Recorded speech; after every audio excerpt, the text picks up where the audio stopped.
ગુરુવારે રાંધણ છઠના દિવસે જે ઘરમાં રાંધવામાં આવશે આ એક વસ્તુ, મિત્રો, તેનું ઘર ધન દોલતથી ભરાઈ જશે.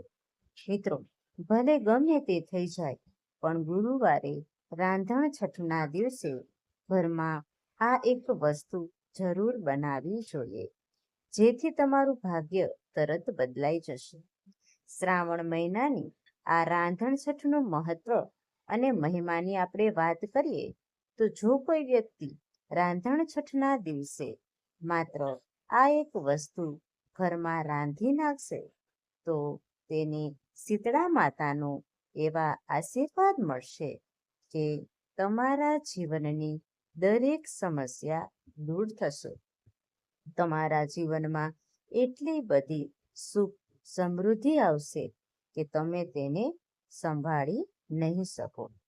આ ઉપરાંત આપણે જાણીશું કે આ રાંધણ છઠના દિવસે કઈ વસ્તુ રાંધવી જોઈએ. તેના પછીના દિવસે એટલે કે શીતળા સાતમના દિવસે શીતળા માતાને કઈ વસ્તુનો ભોગ લગાવવો જોઈએ, જેથી કરીને આ જીવન તમારા ઉપર શીતળા માતાની વિશેષ કૃપા અને આશીર્વાદ પ્રાપ્ત થઈ શકે. ગુરુવારે 14 તારીખે આવનારી રાંધણ છઠ એટલે કે શીતળા સાતમની તૈયારીનો દિવસ ખૂબ જ વિશેષ અને સમસ્ત મનોકામનાઓ પૂર્ણ કરનારી માનવામાં આવે છે. કારણ આ દિવસે આ એક ગુપ્ત વસ્તુ ઘરે રાંધવાથી જીવનમાં ચાલી રહેલી તમામ મુશ્કેલીઓમાંથી વ્યક્તિને હંમેશ માટે મુક્તિ મળી જાય છે. જે લોકો રાંધણ છઠના દિવસે માત્ર આ એક વસ્તુ બનાવીને શીતળા માતાના દિવસે શીતળા માતાની પૂજા કરે છે, તેમને આ ખાસ ચમત્કારિક વસ્તુનો ભોગ શીતળા માતાને જરૂર અર્પણ કરવો જોઈએ. આ ઉપરાંત શાસ્ત્રોમાં કેટલીક એવી વસ્તુઓ વિશે આપણે જાણવાના છીએ જે આપણા રસોડામાં હાજર રોજ બરોજ બનતી હોય છે, પરંતુ આ રાંધણ છઠના પવિત્ર દિવસે તે વસ્તુને ભૂલથી પણ બનાવી ન જોઈએ. જો તમે આ વસ્તુ બનાવી લીધી તો તમને રાંધણ છઠના દિવસે માંસાહારી ભોજન બનાવવા સમાન પાપ લાગી શકે છે. તેથી તમારા સમગ્ર પરિવાર ઉજ્જવળ ભવિષ્ય માટે આ વિડીયોને છેલ્લે સુધી જોતા રહેજો. આ સાથે જ કેટલાક એવા કાર્યો વિશે પણ હું તમને આજે જણાવીશ. જો તમે ભૂલથી પણ આ શ્રાવણ મહિનાની રાંધણ છઠના દિવસે કરી લ્યો છો તો તમારે શીતળા માતાના ભયંકર ક્રોધનો સામનો કરવો પડી શકે છે. સૌ પ્રથમ જો આપણે શ્રાવણ માસની આ રાંધણ છઠના મહત્વની વાત કરીએ તો આ રાંધણ છઠનો દિવસ ખૂબ જ ખાસ અને વિશેષ માનવામાં આવે છે. જો કોઈ શ્રદ્ધાભાવથી તેનું પાલન કરે છે, તેની બધી જ ઈચ્છાઓ પૂર્ણ થાય છે. ખાસ કરીને જેમના જીવનમાં પિતૃદોષ છે, મંગળ દોષ છે, કાલ સર્પ દોષ છે, તેની અસર તમે તમારા જીવનમાં લાખો પ્રયાસો છતાં સફળતા પ્રાપ્ત નથી કરી શકતા, તો આ રાંધણ છઠના દિવસે ફક્ત આ એક વસ્તુ ઘરે રાંધવાથી તમારા જીવનમાંથી આ બધા દોષ હંમેશ માટે સમાપ્ત થઈ જશે. કારણ કે આ રાંધણ છઠ શીતળા માતાને અત્યંત પ્રિય છે. ઉપરથી ઘણા વર્ષો પછી રાંધણ છઠના દિવસે અનેક દુર્લભ ગ્રહ નક્ષત્રોના વિશિષ્ટ યોગ બનવા જઈ રહ્યા છે, જેમાં શિવયોગ, ત્રિપુષ્કર યોગ અને સ્વાતિ નક્ષત્રનો સમાવેશ થાય છે. આની અસરથી રાંધણ છઠના દિવસે ફક્ત આ એક વસ્તુ ઘરે બનાવી લેવાથી વ્યક્તિનું ભાગ્ય ઉદય થવું નિશ્ચિત છે. એટલા માટે વિડીયોમાં આગળ વધતા પહેલા તમને વિનંતી છે કે વિડીયોના કોમેન્ટ બોક્સમાં જય શીતળા માતા અવશ્ય લખજો, જેથી શીતળા માતાની વિશેષ કૃપા હંમેશા તમારા પર અને તમારા પરિવાર પર બની રહે. સાથે આ વિડીયોને લાઈક કરજો, ચેનલને પણ જરૂરથી સબસ્ક્રાઈબ કરજો. તો ચાલો હવે જાણીએ રાંધણ છઠના દિવસે એવી કઈ વસ્તુ છે જે તમારે ઘરે રાંધવી જોઈએ, જેથી તમારા જીવનમાં બધી ઈચ્છા પૂર્ણ થાય, પરિવારમાં સુખ શાંતિનું વાતાવરણ પ્રાપ્ત થાય, મિત્રો, અને તમારું જીવન કોઈ પણ જાતના સંઘર્ષ વગર પસાર થાય. તેથી દરેક માતાએ, બહેનોએ એક ખાસ વસ્તુ રાંધણ છઠના દિવસે ઘરે બનાવવી જોઈએ. શીતળા માતાને 5 પ્રકારની વસ્તુઓ, જેમાં બાજરાના વડા, થેપલા, હાંડવો, ખીર અને પૂરી અર્પણ કરવા જોઈએ. તમે તમારી રીતે વાનગીઓ બનાવી શકો છો, પરંતુ બાજરાના વડા અને ખીર અવશ્ય હોવી જોઈએ. જો કોઈ કારણસર તમે આમાંથી કોઈ વાનગી અર્પણ ન કરી શકો તો ઘઉંના લોટનો ફુલેર પણ શીતળા માતાને અર્પણ કરી શકો છો. શીતળા માતા તમારા સાચા ભાવ, પ્રેમ અને ભક્તિને જોવે છે. તમે કોઈ પણ 5 પ્રકારની વાનગીઓ બનાવી શકો છો, પરંતુ આ બાબતનું ખાસ ધ્યાન રાખવું કે શીતળા માતાને તાજી નહીં, પરંતુ ઠંડી વાનગીઓ અર્પણ કરવી જોઈએ.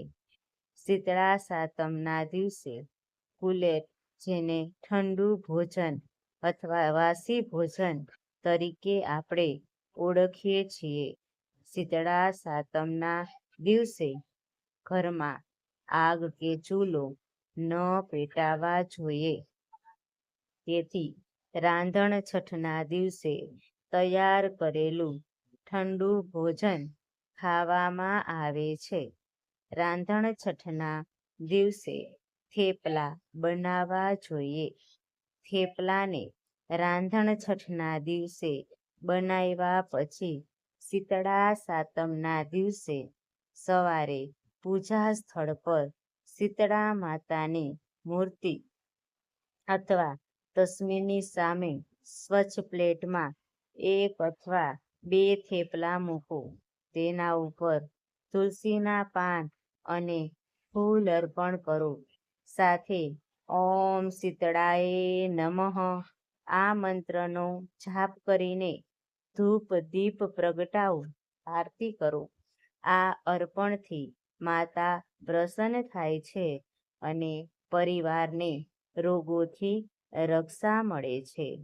આ કર્યા પછી માતાને પ્રાર્થના કરો. અર્પણ કરેલા થેપલાને પરિવારના તમામ સભ્યોમાં વહેંચો. આ પ્રસાદથી આરોગ્ય અને સુખ શાંતિ મળે છે. બાળકોને આપવાથી બાળકો રોગોમાંથી મુક્ત બને છે. રાંધણ છઠના દિવસે આ વસ્તુ બનાવે છે તેના જીવનમાં ક્યારેય ધનની કમી નથી આવતી. આવા લોકો જીવનમાં ક્યારેય આકસ્મિક રોગના સ્વીકાર નથી થતા, કારણ શીતળા માતાને આ વસ્તુ અર્પણ કરવાથી વ્યક્તિના જન્મો જન્મોના પાપો સમાપ્ત થઈ જાય છે. તેથી આ રાંધણ છઠના દિવસે આ વસ્તુ અવશ્ય બનાવવી જોઈએ. બાજરાના વડા રાંધણ છઠના દિવસે અવશ્ય બનાવવા જોઈએ.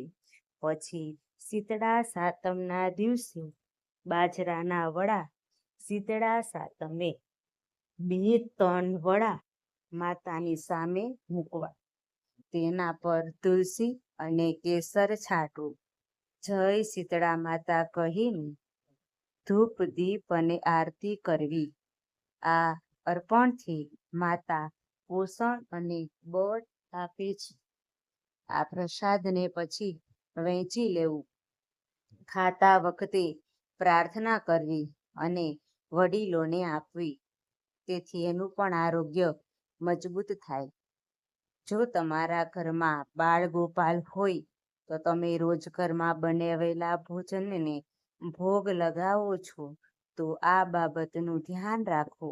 ના ફક્ત રાંધણ છઠના દિવસે, પરંતુ કોઈ પણ દિવસે બાલ ગોપાલને ગાજર, લાલ મિશ્રીની દાળ અને ડુંગળી લસણથી બનેલી વસ્તુનો ભોગ ન લગાવવો જોઈએ. આ વાનગીઓને તામસિક ભોજનમાં ગણવામાં આવે છે, તેથી તેને ભોગમાં સામેલ ન કરો. આ ઉપરાંત મૂળા અને જાંબુને પણ કેટલીક જગ્યાએ બાલગોપાલને ભોગમાં નથી ચડાવવામાં આવતા. આથી ધનનો નાશ થાય છે. ઉપરાંત રાંધણ છઠના દિવસે સુખડી ઘરે અવશ્ય બનાવવી જોઈએ. સુખડીને ટુકડા કરી શીતળા સાતમે પૂજા કરતી વખતે 2-3 ટુકડા માતાની સામે મૂકો. તેના પર કેસર અને તુલસીના પાન મૂકો. જય મા શીતળા કહીને ધૂપ દીપ અને આરતી કરો. આ અર્પણથી માતા મીઠાશ અને સુખ આપે છે. અર્પણ પછી પ્રાર્થના કરી તેને લઈ લો. પ્રસાદને આખા પરિવારમાં વહેંચો. સુખડીનો પ્રસાદ ખાતી વખતે માતાનું ધ્યાન કરો. તેને વડીલોને સૌથી પહેલા આપો, જેથી તેમના જીવનમાં મીઠાશ વધે. આ પ્રસાદથી પરિવારમાં પ્રેમ વધે અને તમારા જીવનમાં ક્યારેય ધનની કમી નહીં થાય. રાંધણ છઠના દિવસે ઘરે પૂરી અવશ્ય બનાવવી જોઈએ. પૂરીને શીતળા માતાને પૂજા સ્થળ પર મૂકવી જોઈએ. તેના પર ફૂલ અને તુલસી અર્પણ કરવા જોઈએ. ઓમ શીતળાએ નમઃ મંત્રનો જાપ કરી ધૂપ દીપ પ્રગટાવી અને આરતી કરવી જોઈએ અને માતા સમક્ષ પ્રાર્થના કરવી જોઈએ, એટલે આપણને સારું આરોગ્ય આપે. ખાસ કરીને ઘરે પૂરી બનાવીને શીતળા માતાને અર્પણ કરવાથી ઘરમાં ધન ધાન્યના ભંડારો ભરેલા રહે છે. જે વ્યક્તિ શ્રાવણ માસની આ રાંધણ છઠના દિવસે મેથીના ઢેબરા બનાવે છે, તેની કુંડલીના બધા જ ગ્રહ નક્ષત્રો તેને અનુકૂળ થઈ જાય છે. માતાજીને અર્પણ કરીને પ્રસાદ સ્વરૂપે આખા પરિવારને આ જરૂર ખવડાવો. આથી બંધ કિસ્મતના તાળા ખુલી જાય છે.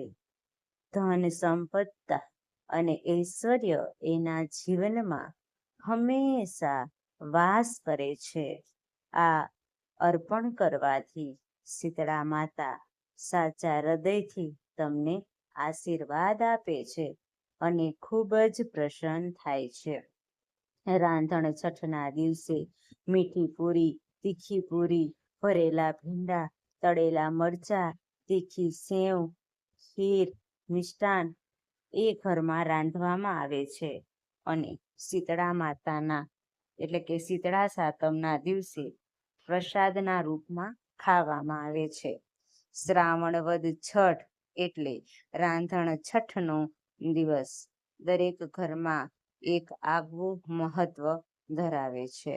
આ દિવસે ગૃહિણીઓ શીતળા સાતમની તૈયારી રૂપે વિવિધ વાનગીઓ બનાવે છે. કારણ કે શીતળા સાતમના દિવસે ચૂલો સળગાવવાની મનાઈ હોય છે. માન્યતા અનુસાર રાત્રિના સમયે શીતળા માતા ઘેરે ઘેરે વિચરણ કરે છે અને ચૂલામાં આડોટે છે. જો ચૂલો ગરમ હોય તો તેઓ દાઝી જાય છે અને ક્રોધિત થાય છે, જેથી નકારાત્મક અસર ઘર અને પરિવાર પર પડી શકે છે. તો મિત્રો, ચાલો હવે આપણે જાણીએ રાંધણ છઠના દિવસે એવી કઈ વસ્તુ છે જે ઘરમાં ક્યારેય ન બનાવવી જોઈએ, નહીં તો આખું ઘર બરબાદ થઈ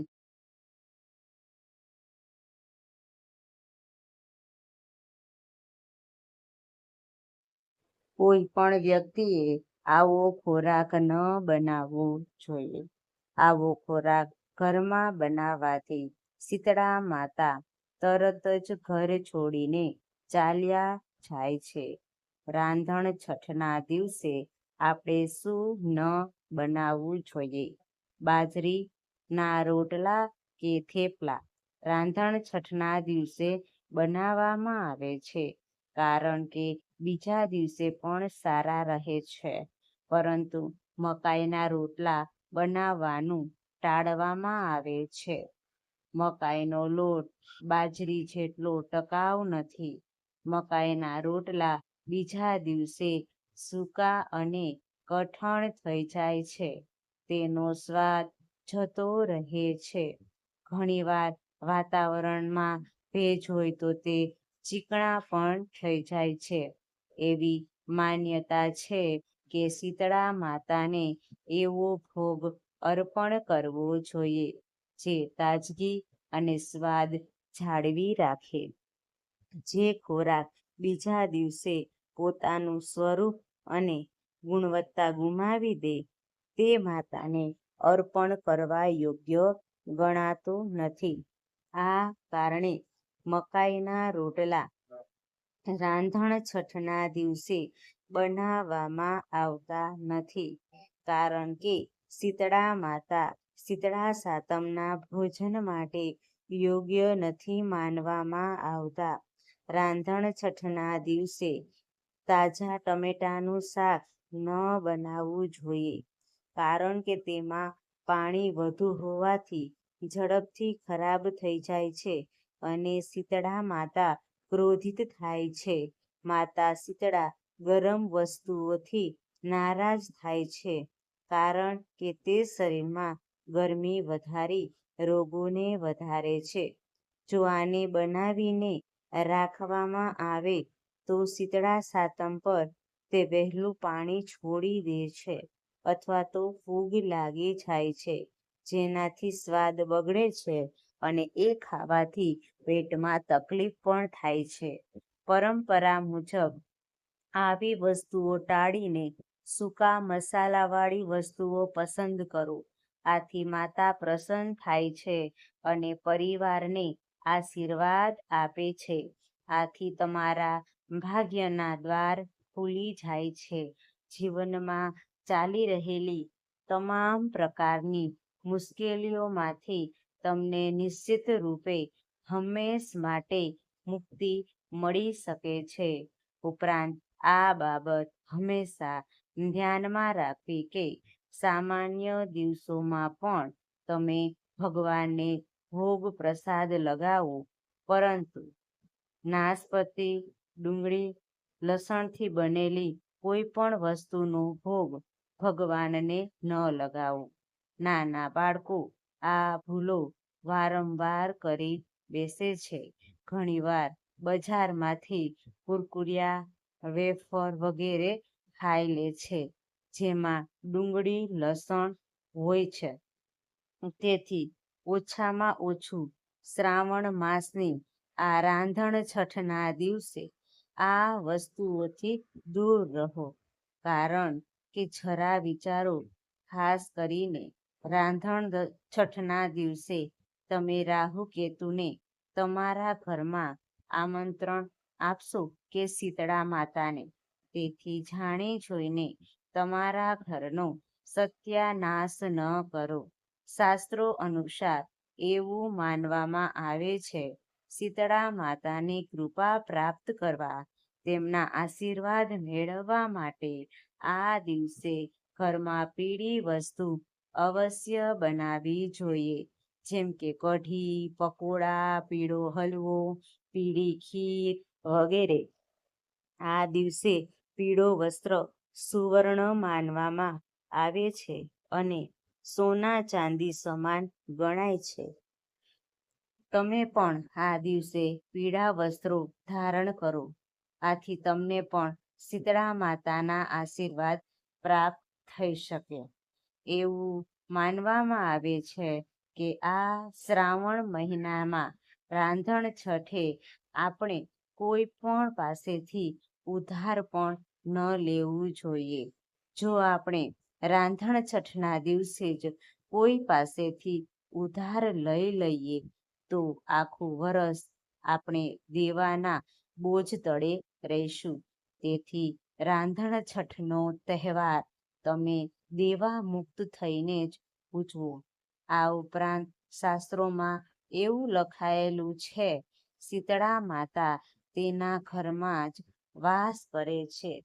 જે ઘરમાં સાચા હૃદયથી માતાજીને બોલાવે છે, શીતળા માતા માત્ર એક સાકરના ટુકડાથી પણ પ્રસન્ન થઈ જાય છે. બસ તમારા મનમાં સાચી શ્રદ્ધા હોવી જોઈએ. મિત્રો, આ હતી શીતળા સાતમમાં શું ખાવું અને શું ન ખાવું. મિત્રો, જો તમને વિડીયો પસંદ આવ્યો હોય તો વિડીયોને લાઈક કરો, ચેનલને સબસ્ક્રાઈબ કરો અને કોમેન્ટ બોક્સમાં જય શીતળા માતા જરૂરથી લખજો, જેથી માતાજીના આશીર્વાદ તમારા અને તમારા પરિવાર પર બન્યા રહે. ચાલો મિત્રો, ફરી મળીશું નવા વિડીયો નવા ટોપિક સાથે. ત્યાં સુધી બધાને મારા હર હર મહાદેવ.